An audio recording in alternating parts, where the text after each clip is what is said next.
राधे राधे दोस्तों, हमारी आज की कहानी है चाय तूने बनाई है। शिल्पा ड्राइंग रूम में पोछा लगा रही थी।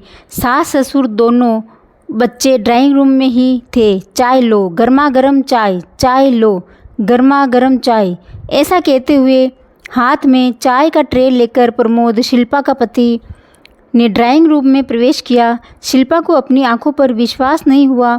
उन्होंने और चाय बनाई असंभव, क्योंकि शादी को 11 साल हो गए थे, लेकिन आज तक उन्होंने प्रमोद को चाय बनाते नहीं देखा।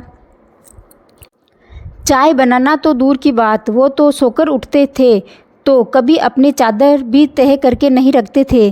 प्रमोद, चाय तूने बनाई है?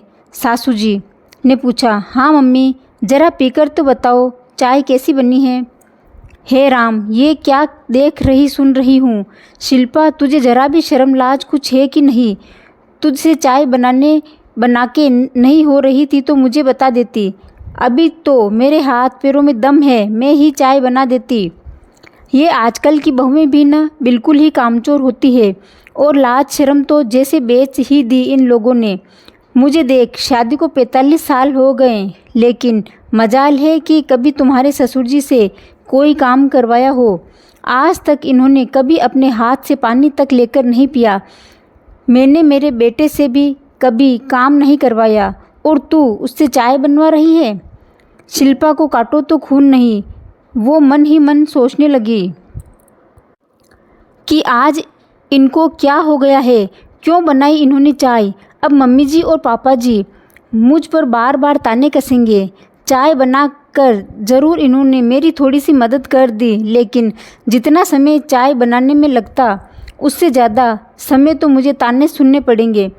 मम्मी पापा, बताओ ना चाय कैसी बनी। शिल्पा, आओ तुम भी पहले चाय पी लो, फिर पोछा लगा लेना, नहीं तो चाय ठंडी हो जाएगी, प्रमोद ने कहा। सास ससुर का तमतमाया चेहरा देखकर शिल्पा की पोछा छोड़कर चाय पीने की हिम्मत नहीं हो रही थी। जब प्रमोद ने दोबारा आवाज़ लगाई, तब जाकर शिल्पा ने चाय पी। चाय वास्तव में बहुत लजीज बनी थी, पर एक चाय के कारण घर में जो कोहराम मचने वाला था, उसकी आशंका मात्र से शिल्पा डर रही थी। जब चाय के कप लेकर शिल्पा किचन में गई तो प्रमोद भी उसके पीछे पीछे किचन में गया। शिल्पा ने नाराज़ होते हुए प्रमोद से कहा, आपको क्या आवश्यकता थी चाय बनाने की? पोछा लगाने के बाद मैं चाय बनाने ही वाली थी। अब मम्मी जी पापा जी मेरे ऊपर ताने कसेंगे। Shilpa, cool down. सिर्फ चाय ही नहीं, अब तो मैं जितना हो सकेगा हर काम में तुम्हारी मदद करूँगा। क्या मतलब? मतलब यह है कि अभी मेरी छुट्टियां हैं। आज छुट्टियों का 7वां दिन है। जब छुट्टियां हुई थी तो मैंने सोचा था कि परिवार के साथ समय बिताऊंगा। मम्मी पापा और बच्चों के साथ तो मैं समय बिता रहा हूँ, लेकिन मैं देख रहा हूँ कि तुम्हारे पास तो समय ही नहीं है।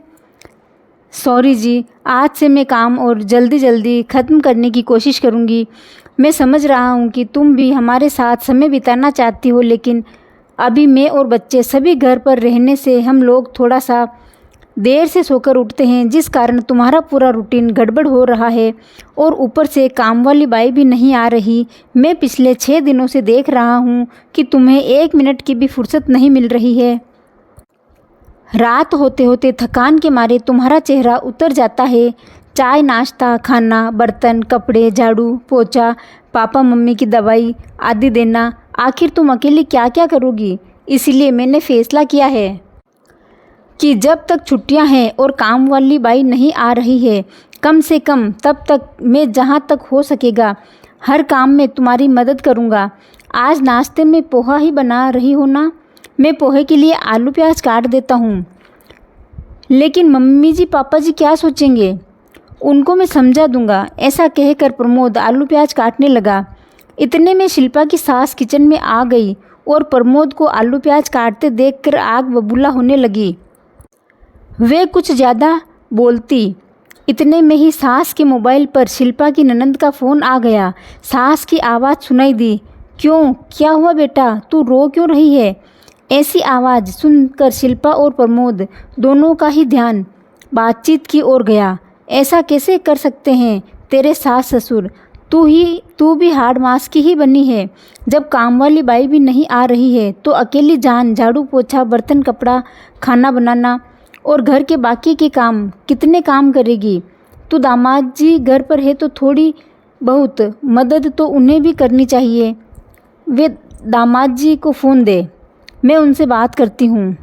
तू ही दामाद जी से बात करने को मना कर रही है तो मैं क्या कर सकती हूँ। तेरी सास की भी उम्र कोई ज़्यादा थोड़ी ही है, वो भी मेरे बराबरी की 60 के लगभग ही होगी। वो भी तो थोड़ा बहुत काम कर ही सकती है। तेरी सास को थोड़ा समझना चाहिए। देख बेटा, धीरज रख, थोड़े ही दिन की बात है। छुट्टियां ख़त्म होने पर काम वाली आ ही जाएगी। सास की बातों से सब बात समझ में आ ही गई थी। फिर भी प्रमोद ने माँ से पूछा, मम्मी क्या हुआ दीप्ति को, वो रो क्यों रही थी। क्या बताऊं बेटा, उसकी सास तो बहू को नौकरानी से भी बदतर समझती है। अब काम वाली नहीं आ रही है तो अकेली जान कितना काम करेगी। इतना बोलते ही शायद सास को अपनी गलती का एहसास हो जाता है। इसीलिए विषयांतर करते हुए वो प्रमोद से बोली, आलूओं में स्टार्च होता है, इसलिए उनको काटने के बाद पानी में डालना। शिल्पा, आज पोहे मैं बनाती हूँ।